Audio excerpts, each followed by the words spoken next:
Somebody getting it yet? You look at them as it's already done. Oh, you didn't hear that.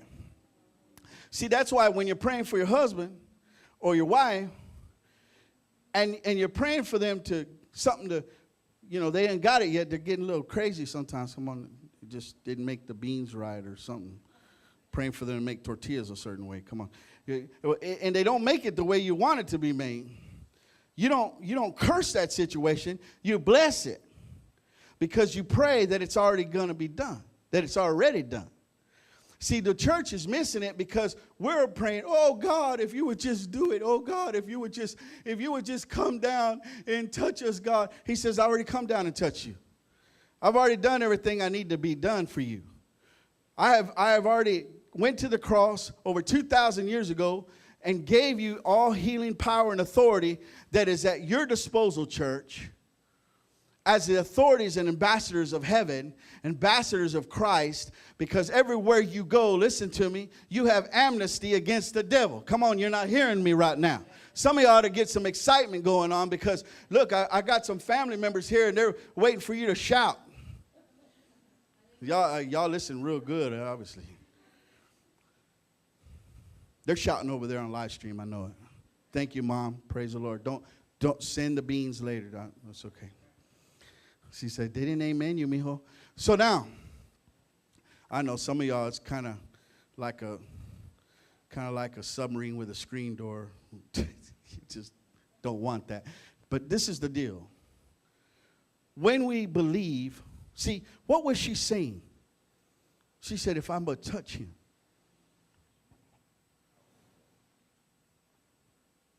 She said, if I just touch him. If I just touch him, I'll be made whole. So she already believed in herself. She knew the outcome. She knew the Kairos moment when she touched him. See, when we understand that our appointed time, our set time, our Kairos time has already been set up for you, so when you pray, you know it's already done.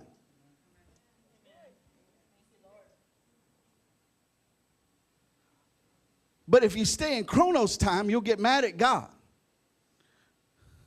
Why didn't he heal me? Why doesn't he heal me? Because he didn't come just on my time. Because see, that's our deal, is we're selfish for one, and the second is we're spoiled. And we don't get it when we want it, then God is a failure to us. Then we trip out and leave church.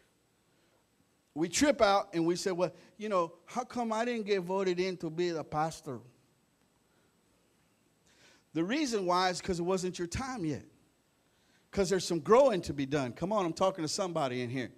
Sometimes there's some growing that needs to be done because what happens is, let me tell you something. I know people right now, you give them authority, you give them power, and the first headache comes along because, listen, I went through a couple of days of warfare before I got here.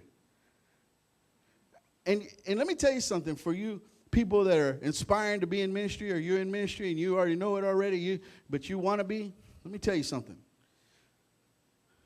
When the devil comes, and he will come, and when he attacks, and he will attack, because if you're on alignment for your assignment, he will come in, and he will knock at the door, and he will push it open, and he will break it down, and he will come and hit you when you least expect it. See, I like spending time with God, so the devil don't like to hang out. But for some reason, there was an assignment as of yesterday and today. And so when that came, all of a sudden, I got hit with some warfare. And I was like, God, I go, man, when your family gets hit, when family members get hit, when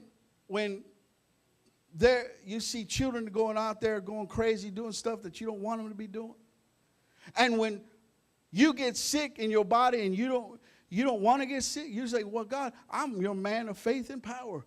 This should not be happening. Oh, no. It's because you have an assignment. And when the enemy comes, I have friends that have quit because they didn't get it when they were supposed to get it. or they thought they were supposed to get it. Something happened to them, and it got too painful. So they made a choice. And they said, God, if it's going to take all that, I don't want it. Well, let me tell you something. If you're true to what you are, just because somebody gives you a title or someone gives you a position, you better be ready to earn that position. You be ready to hold on and hang on when the enemy comes, because let me tell you something, he will come. And he will attack.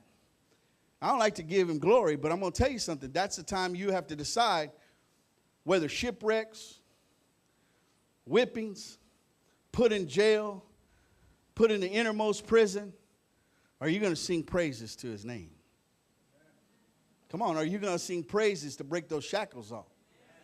Are you going to be willing to prophesy your future?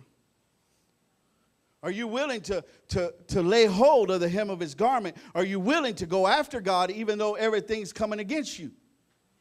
You got to decide. Let me tell you something. Most people would have quit a long time ago in my position. But I understood something. You got to understand why you're going through the warfare. You got to understand why people around you are being hurt and being hit by the devil, because the purpose in your life, and so the enemy will try to discourage you. Anybody ever been discouraged in their life ever?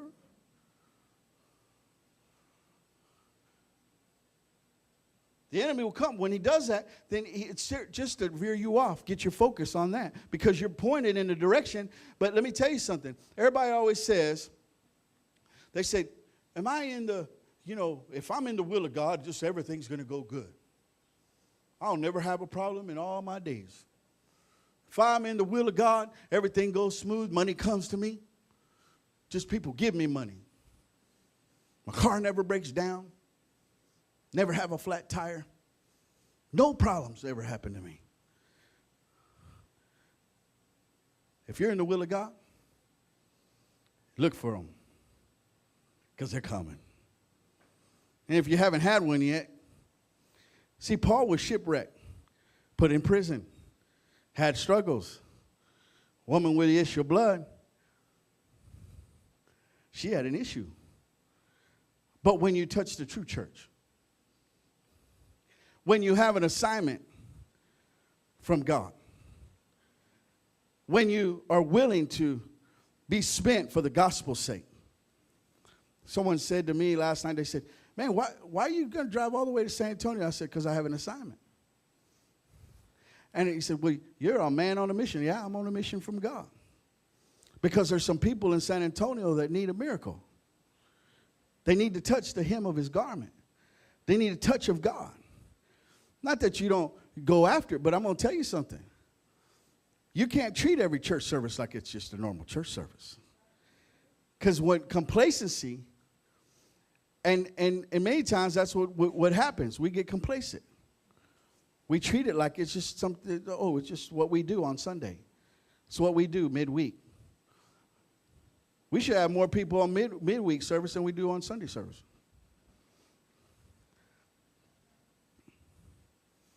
Just a fact. If we really believe what we believe. If we really believe what we believe, we'd be in prayer meeting. Someone asked me that. They said, worship team last night said, will you pray with us, Brother Ray? Guys, I just feel like we need to press in. And I said, I'm a Christian. I don't pray. Because come on, if you call a prayer meeting, how many Christians really show up? Unless you got food. Look at y'all laughing. It's like, woo, who brought the tacos? He said, we're praying and fasting. You do it by yourself. I'm going to pray from home eating barbacoa and a Big Red. Can't tell me there's no God, because if there's a barbacoa and Big Red, there is a God. It's too late, baby. I'm already convinced. Because, I come to San Antonio, I say, woo, just give me a barbacoa and Big Red. I'm hooked up. Shut up, mama. Make me speak in tongues the whole way. Everybody said, somebody asked me, I was here not too long ago, and some friends said, why are you eating barbacoa